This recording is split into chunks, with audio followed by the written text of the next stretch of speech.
Donald Trump today vowed to impose a 200% tariff on John Deere's imports. We'll be talking about what that means. What would that look like if the farming giant that built America is under attack? And what happens next will shock you.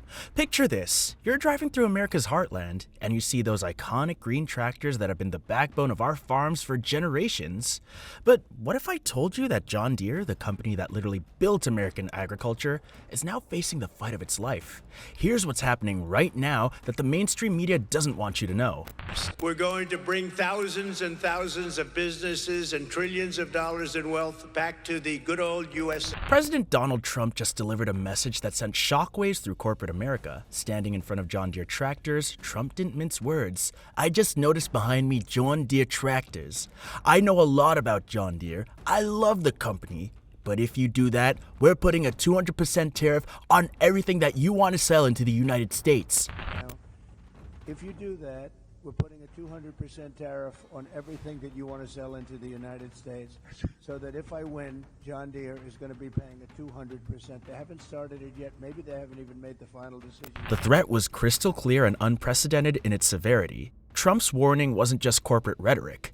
It was a direct ultimatum that could reshape entire supply chains overnight. Manufacturing executives across the country are now scrambling to reassess their international strategies, knowing that such punitive tariffs would essentially lock them out of the American market entirely. Just back in June, John Deere announced that they were relocating specific production lines to facilities in Mexico. Now, Donald Trump disagreed with this decision and left a significant threat that would ultimately affect the company's bottom line. A 200% tariff! Can you imagine? That's not just a slap on the wrist, that's a corporate death sentence. This threat would essentially triple the cost of every single John Deere product imported into America, making them completely uncompetitive in the marketplace. The timing of Trump's statement was deliberate and calculated, delivered with the kind of force that makes corporate boardrooms panic and stock prices plummet overnight. But why is Trump so angry? What did John Deere do that triggered this nuclear response? Here's where it really gets interesting. In June 2024, John Deere made an announcement that would change everything. They decided to pack up and move specific production lines to Mexico, and not just any production. We're talking about tractor cabs from Waterloo, Iowa, and skid steer loaders from Dubuque, Iowa. Think about that for a sec. Iowa farmers, the very people who made John Deere rich, are watching their jobs get shipped across the border. How's that for loyalty? The company claims it's about diminishing market demand, but here's what they're not telling you. Mexico offers dirt cheap labor and raw materials. It's all about the bottom line, folks. Do you think American companies should prioritize profits over American workers? This isn't just another corporate relocation story. It's a betrayal that cuts to the heart of American manufacturing. John Deere built its reputation on the backs of Iowa workers, many whose grandfathers and even great-grandfathers worked those same factory floors. Now, generations of loyalty and craftsmanship are being traded away for cheaper production costs. The company's public explanation about market demand rings hollow when you consider they're simultaneously expanding operations south of the border while shuttering American facilities that have been profitable for decades. We'll set up special zones of federal land. These will be ideal spots for relocating entire industries that we've taken in. But wait, it gets worse. John Deere isn't just about shipping jobs overseas. They're also holding American farmers hostage with their repair policies. Here's how they're doing it. Farmers can't fix their own equipment. Independent repair shops are locked out. Only John Deere dealerships can perform repairs, and farmers wait weeks for simple fixes during critical farming seasons.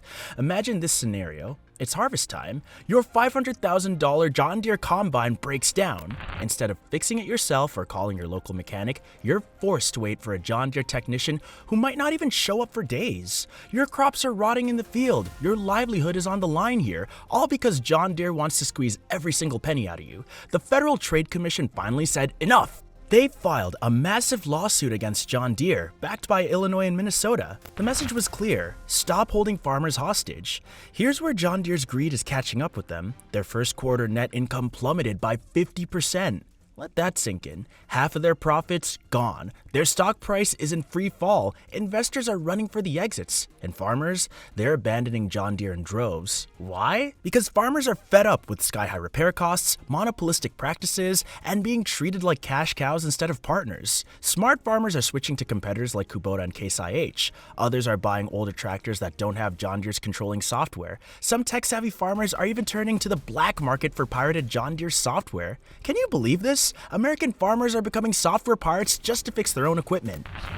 John Deere has been, the premier employer here in Ottumwa and many of the small communities throughout Iowa and Illinois for many, many years. But recently, they've moved the cutting department to Monterrey, Mexico. While John Deere executives get richer, guess who's paying the price? 2,600 American workers just got fired. The breakdown includes 200 workers from East Moline, Illinois, 80 workers from Davenport, Iowa, 7 workers from another Illinois facility, and hundreds more from research centers and offices. These aren't just numbers on a spreadsheet anymore. These are real families losing their livelihoods while John Deere ships their jobs to Mexico.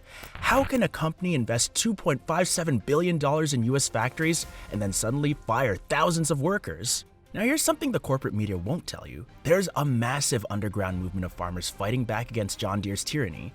Farmers are hacking John Deere software to bypass repair restrictions, sharing pirated diagnostic tools online, teaching each other how to fix the equipment independently, and organizing boycotts of John Deere products. This is David versus Goliath, and David's winning. What started as individual acts of defiance has evolved into a coordinated resistance network spanning rural communities nationwide. Mechanics who once worked exclusively on John Deere equipment are now openly teaching farmers how to circumvent proprietary software locks. Underground forums buzz with step-by-step repair guides, while local farm supply stores quietly stock aftermarket parts that John Deere desperately wants to control. The company's legal threats have only fueled the fire, transforming frustrated customers into digital revolutionaries who see equipment ownership as a fundamental right, not a corporate privilege. Family view from a community view, just absolute devastation, just a smack in the face. It's just not feasible to build a backhoe in Burlington, Iowa anymore. Why not? Because it costs too much. Think this doesn't affect you? Well, think again. When farmers can't efficiently maintain their equipment, food production slows down, food prices go up, supply chains get disrupted, and rural communities die. Every American farmer will feel the impact of John Deere's greed. John Deere now faces an impossible choice. Option 1 is to ignore Trump's warning, move to Mexico, face 200% tariffs, and watch their business collapse. Option number 2 is to keep American jobs, maintain domestic production, but sacrifice short-term profits. Which path do you think they'll choose? Here's what really exposes John Deere's true priorities. While firing thousands of workers, they're increasing shareholder dividends, boosting executive compensation packages, buying back company stock, and enriching Wall Street investors. The message is clear: shareholders matter way more than workers. We're at a crossroads, folks. This isn't just about John Deere, it's about the soul of American manufacturing. Will we let corporations ship our jobs overseas while holding American workers and farmers hostage? Or will we fight back and demand better? The next few months will tell the story. Your voice matters. Comment below with your thoughts on John Deere's betrayal, support companies that keep jobs in America, contact your representatives, and demand action should American companies face consequences for shipping jobs overseas while exploiting American consumers. John Deere built their empire on the backs of American farmers and workers. Now they're abandoning both for Mexican profits and corporate greed. Trump's 200% tariff threat isn't just political theater. It's a line in the sand. It's time to choose. America first or profits first. The farmers who built this country deserve better. American workers deserve better. You deserve better. What side of history will you be on? Do you think Trump's 200% tariff threat will force John Deere to keep American jobs? Let us know what you think.